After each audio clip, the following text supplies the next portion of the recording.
Hey guys, welcome to my channel. My name is Jane Lawrence and I come with a lot of juicy content. On today's episode, I'm going to be talking about the best thing that you could do to your husband to cause him never to forget in his life. This tip, this trick is so powerful that it is capable of bonding both of you together. Now, this is what I want to do. Now, let me let you know something that I created this content during my birthday. I wanted to make a video, or what I did was to make a video on how to give him the best birthday sex he has ever had in his life, so much so that he would never forget. But YouTube was always flagging down that content, so I'm creating a new one again. Listen up. We're taking it a notch higher, right? Maybe a notch lower. This is something that you should do, especially if it's your man's birthday, right? This is what you should do. Set the atmosphere right. You know I'm all about you setting the atmosphere right, where the house is neat, welfare granted, and he comes back from work. Prior to the time he comes back from work, maybe early in the morning, you send him a birthday message. Make sure that you're the first person to send him a birthday message in the morning, 12 a.m. on the day of his birthday. Okay, you send him a message of how grateful you are to God for creating a human being like him, how special he is to you, and how you're so happy that he is hale and hearty, and how much of a privilege it is for you to have him in your life. Make him special because that's his day, all right? And then he goes to work. While he's at work, you send him a message as well, hoping that his day is great and that you can't wait to have him in your arms. You want to treat him like a king that he is. You thank him for all of the things that he's been doing for you. Ladies, like I always say, you learn to praise your man. Make him a king. He is a king, man. Let him feel like a king. Even if he doesn't feel like a king out there, just because he knows that when he's coming to his territory, his wife is already praising him and making his head explode, making him feel like a man that he truly is. Because these men carry a lot of burdens out there that they don't share with you. So he needs to come back to his territory where his woman knows that he's a king and she is his queen. Now, listen, while he's at work, make sure that you prepare his favorite meal. Make sure that the house is fragranted. Make sure that you have shaved your armpit, your pubes, you've shaved them. It is clean. Make sure that your hair is neat, it's smelling well. That's why I talk about investing in your lingerie, because this is not the time for you to go and be running helter-skelter to get lingerie from a sexy lingerie shop. You already have these things, invested in these things, so much so that when occasions call for it, you go into your wardrobe and you pull out your sexy lingerie, and make sure you buy the one that looks as if you're the ribbon, you're the gift. It has ribbon, the bra has ribbon, or the panty has ribbon, and there is a hole in between so that it can cause for easy access. No time to waste time. Do you understand what I'm saying? So you tell him, oh babe, let me know when you're coming back from work, because what I have prepared for you, only God is going to deliver you. And he knows that when his wife tells him that what she has prepared for him, hey, it is only God that will deliver him. He knows that he's already in soup because what you're preparing, especially on his day. So he's mentally prepared. He's emotionally prepared. He's psychologically prepared. He's spiritually prepared. All right? And physically prepared to handle whatever he's about to see or he's about to derive from you. And you will not fall my hands, because I have a lot of things that you can do here. I have named them before in this channel. Go back from how to go down and blow his trumpet to finding his pee pots. You know where the pee spot is? Whether it's pee spot. It is his prostate gland. With that prostate gland, make sure that you give him pleasure from there. Touch his pee pot. why am I saying peace? Touch his P spot. I'm not saying you should go directly through the back door. You can use in between, the flesh between his back door and his balls. That flesh is called the perineum. That's the way, from the outer you just massage the outer in between that flesh, massage it as much as you can. If you want to use your tongue, go use your tongue.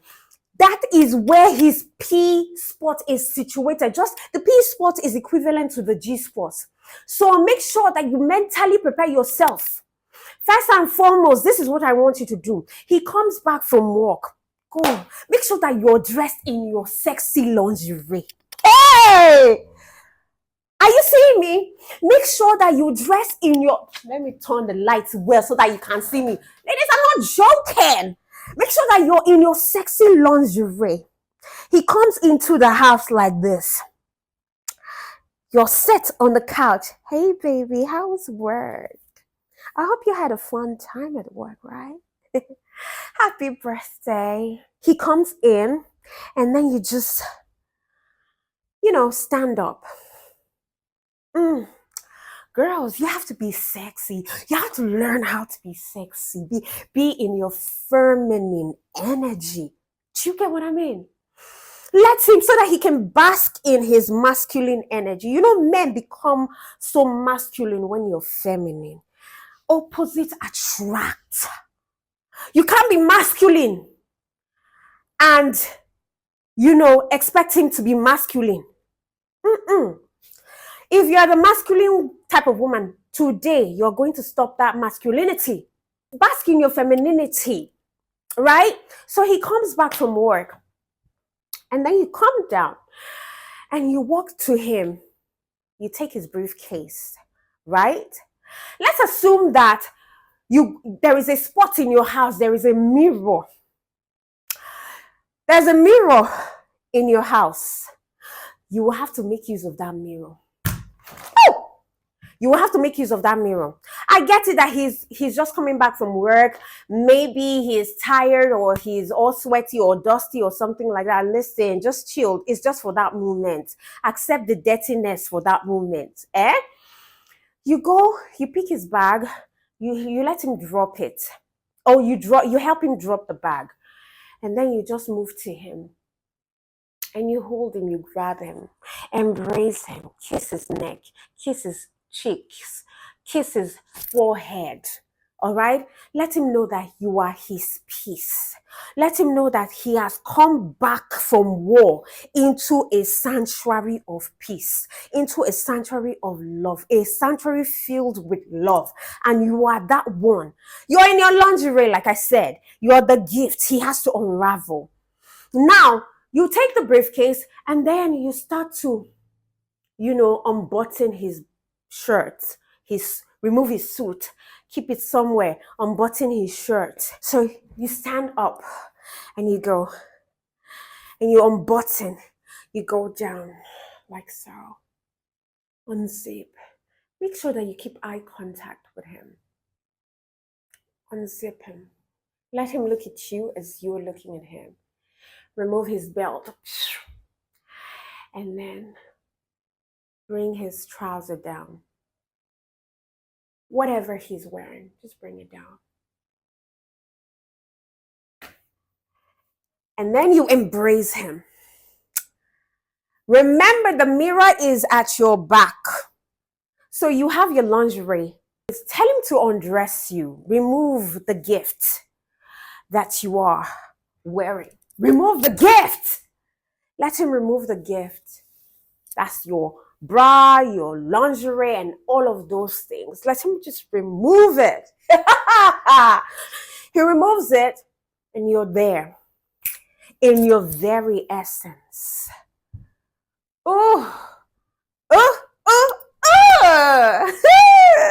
In your very essence.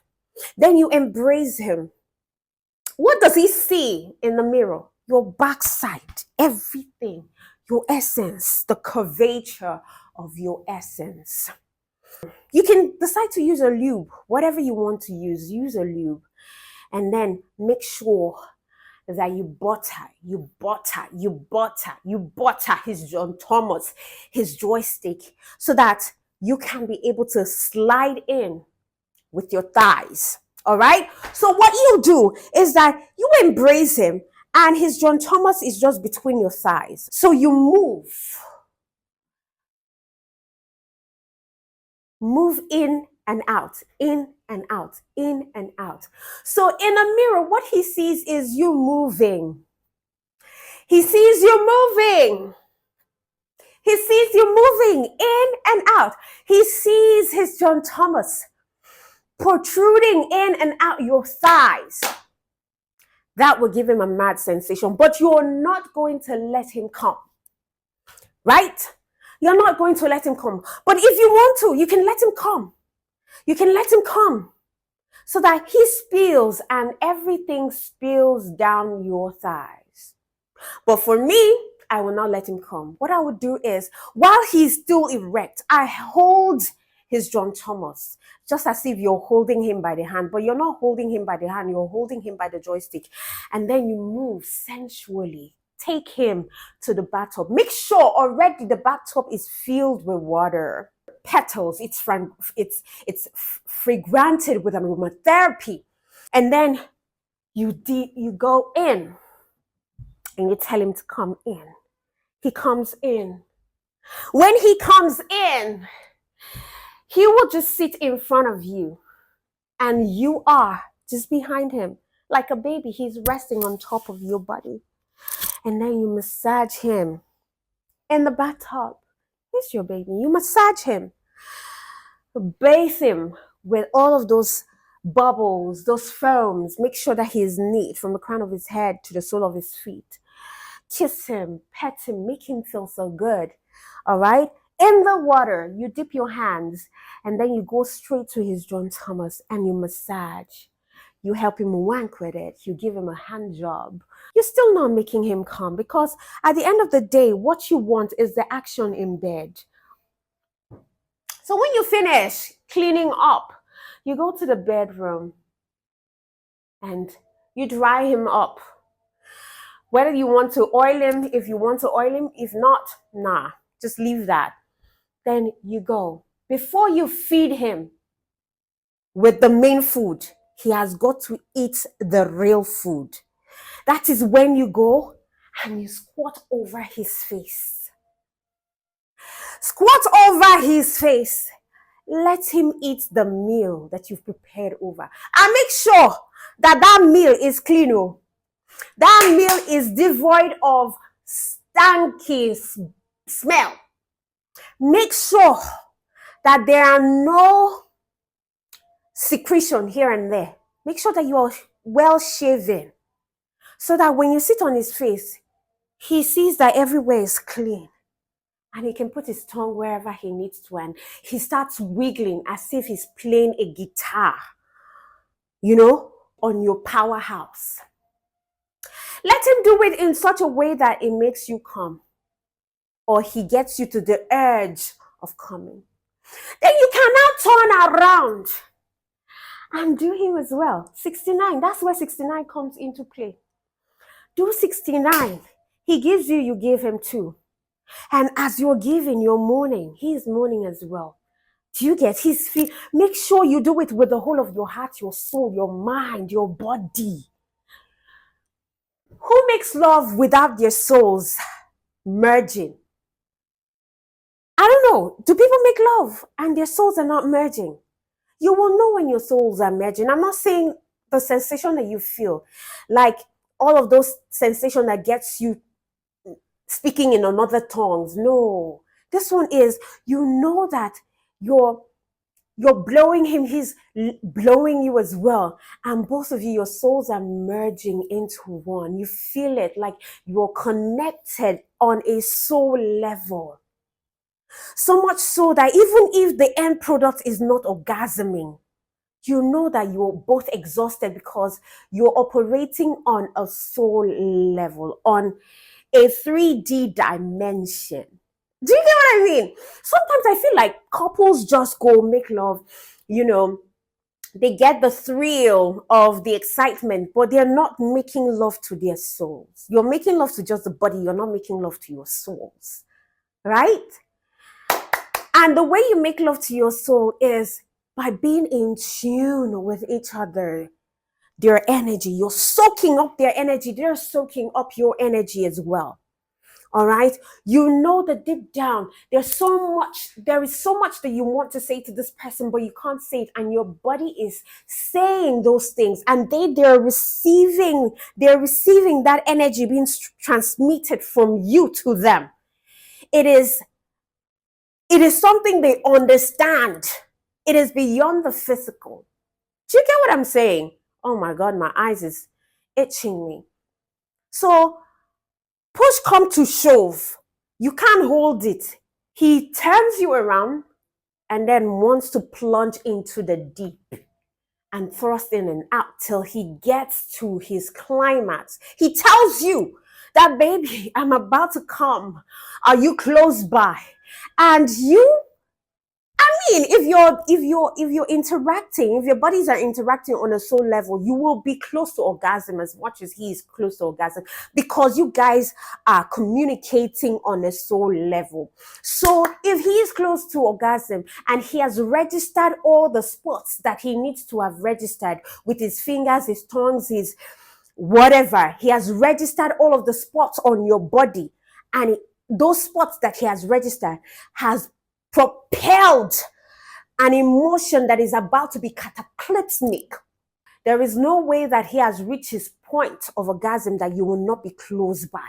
So when he is about to come and he has to tell you that he is about to come as well, so that you get mentally prepared and you're in tune with what is about to happen, so that both of you can simultaneously climax together. Boom!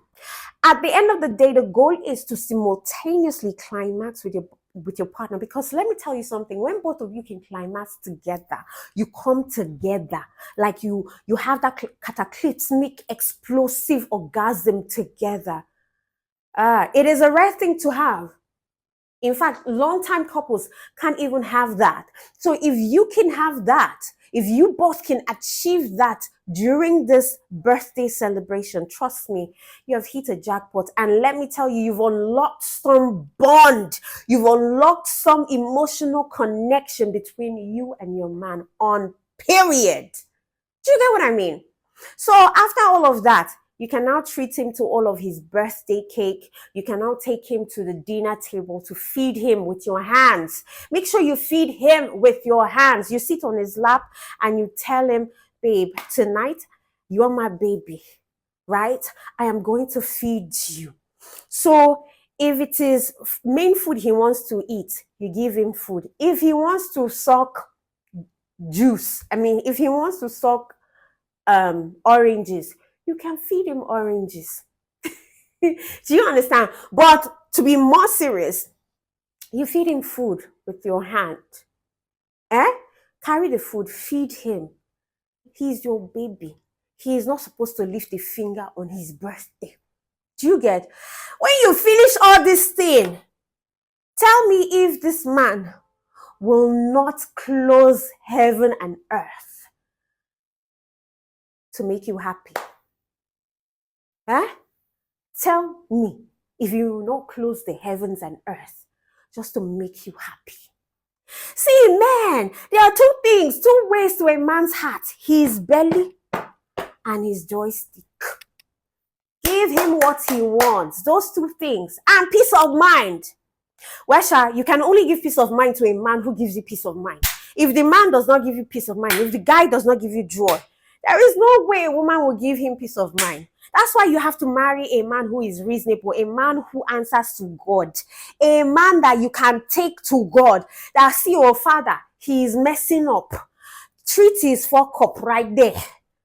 And God, there is no way that God will not visit him as long as his child answers to him. So for whatever reason, to all the single girls out there, make sure that when you're marrying a man, when you're selecting a man who has a fear of God, who at least prays.